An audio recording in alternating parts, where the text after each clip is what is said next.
Hello बच्चों, तो आज मैं आपके सामने एकत्रित हुई हूँ हिंदी निबंध का वर्गीकरण विषय को लेकर के। तो क्योंकि हिंदी निबंध का क्षेत्र बहुत विस्तृत है और विषय की विविधता, लेखक की दृष्टि, वर्ण शैली के आधार पर निबंध अनेक प्रकार के होते हैं। इस तरह निबंधों का वर्गीकरण करना कठिन कार्य है।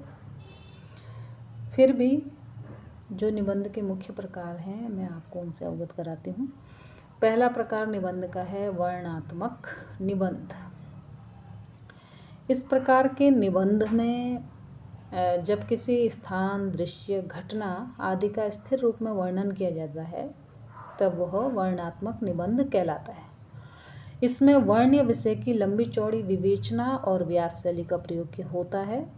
लेखक छोटी छोटी बातों का भी इस प्रकार वर्णन करता है कि कोई बात छूट न जाए और वर्णन को प्रभावोत्पादक बनाता है।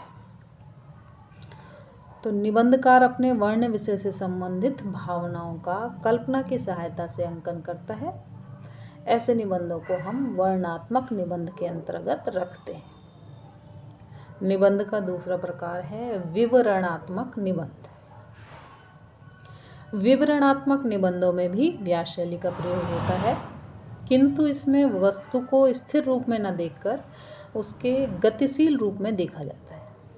किसी मेले या किसी सभा का दृश्य, उसकी वर्ष भर की प्रगति का विवरण ऐसे निबंधों में दिया जाता है।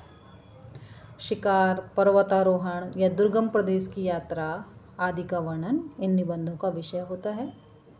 राहुल साकृत्यायन के यात्रा संबंधी निबंध ऐसे ही हैं। तीसरा प्रकार है विचारात्मक निबंध। इन निबंधों में बौद्धिक विवेचना की प्रधानता के कारण चिंतन, मनन और तर्क की प्रधानता होती है। इन निबंधों में किसी साहित्यिक रचना अथवा कलाकृति पर विचार प्रस्तुत किए जाते हैं और दर्शन के सिद्धांतों की विवेचना भी की जा सकती है। इन निबंधों में गंभीर अध्ययन तथा तटस्थ चिंतन की प्रधानता होती है। साथ ही तथ्य उपस्थित करने और तर्क द्वारा प्रमाणित करने का आग्रह भी होता है। कहने का अर्थ ये है कि इनमें विचारों की प्रधानता होती है। चौथे प्रकार का निबंध है भावात्मक निबंध। इन निबंधों में अनुभूति की गहनता और भावना की तीव्रता मिलती है। रागात्मकता, रस या चमत्कार की प्रधानता पाई जाती है। रागात्मकता अधिक होने के कारण कवित्वपूर्ण उद्गार और आलंकारिक शैली का प्रयोग कविता की छटा उपस्थित करते हैं। इनमें भावों का प्रवाह निरंतर बना रहता है। इनमें कल्पना की प्रधानता होती है। तो इस प्रकार के निबंध आपके भावात्मक निबंध के अंदर आते हैं। अगला प्रकार है ललित निबंध। इन निबंधों में व्यक्तित्व विषय के स्थान पर प्रधान हो जाता है। तो लेखक का व्यक्तित्व पूरे निबंध को जब प्रभावित करता है तो वो आपके ललित निबंध के अंतर्गत आते हैं। इनमें लेखक और पाठक के बीच की दूरी समाप्त हो जाती है। इनमें व्यक्तित्व का पुट अनेक प्रकार का हो सकता है।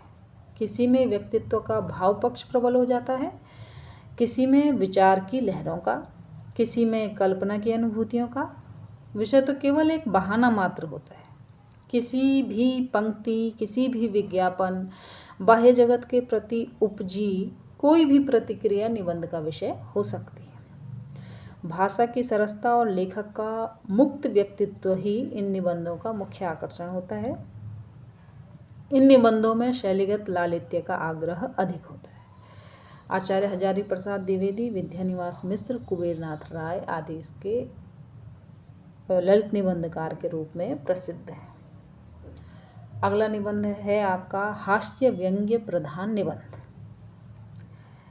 इस प्रकार के निबंधों में हल्की फुल्की शैली में सामाजिक विषमताओं और विडंबनाओं पर व्यंग्य किए जाते हैं। ये व्यंग्य बड़े तीखे और मर्मभेदी होते हैं। इनमें सामाजिक, धार्मिक विश्वास, परंपरा, सरकार आदि पर चुभते हुए व्यंग्य होते हैं। हास्य प्रधान निबंधों में काल्पनिक कवि सम्मेलन, काल्पनिक इंटरव्यू के द्वारा तथा कहीं कहीं श्लेष एवं अनोखी उपमाओं के द्वारा हास्य उत्पन्न किया जाता है। तो इसमें हरिशंकर परसाई जी के जितने निबंध हैं वो आपको हास्य व्यंग्य प्रधान निबंध के रूप में अगर आप पढ़ना चाहते हैं तो हरिशंकर परसाई जी के निबंधों का आवश्यक रूप से अध्ययन करें। अंतिम प्रकार है निबंध का वैयक्तिक आत्मपरक निबंध। इन निबंधों में व्यक्तित्व अत्यधिक स्पष्ट और मुखर रहता है। ऐसे निबंधों की रचना के मूल में कोई भी साधारण वस्तु, प्रकृति का कोई भी उपादान या काव्य की कैसी भी पंक्ति हो सकती है। वैयक्तिक निबंध लिखने के लिए लेखक का बहुश्रुत होना जरूरी है। इसमें व्यंग्य, विनोद, सहज सरल भाषा और लेखक का मनमौजी व्यक्तित्व पाठक के साथ संवाद करता है। चंद्रधर शर्मा गुलेरी जी की मारेसी मोहू कुठाव और गुलाब राय की मेरी असफलताएं वैयक्तिक आत्मपरक निबंध के उदाहरण हैं। तो ये मैंने आपको चर्चा की कि निबंध हमारे कितने प्रकार के होते हैं। तो निबंधों के प्रकार में आपका है, पहला है वर्णनात्मक निबंध, दूसरा है विवरणात्मक निबंध, तीसरा है विचारात्मक निबंध जिसको कहीं कहीं आप विवेचनात्मक निबंध के रूप में भी देखेंगे, पांचवा है भावात्मक निबंध, छठवां है ललित निबंध, सातवां है हास्य व्यंग्य प्रधान निबंध और आठवां है वैयक्तिक आत्मपरक निबंध। अब ये तो निबंध के प्रकार हुए। अब निबंध की शैली कैसी होती है इसको देखने के लिए आप मेरे अगले वीडियो को ज़रूर देखें। अच्छा लगे तो शेयर करें, कमेंट करें। Thank you.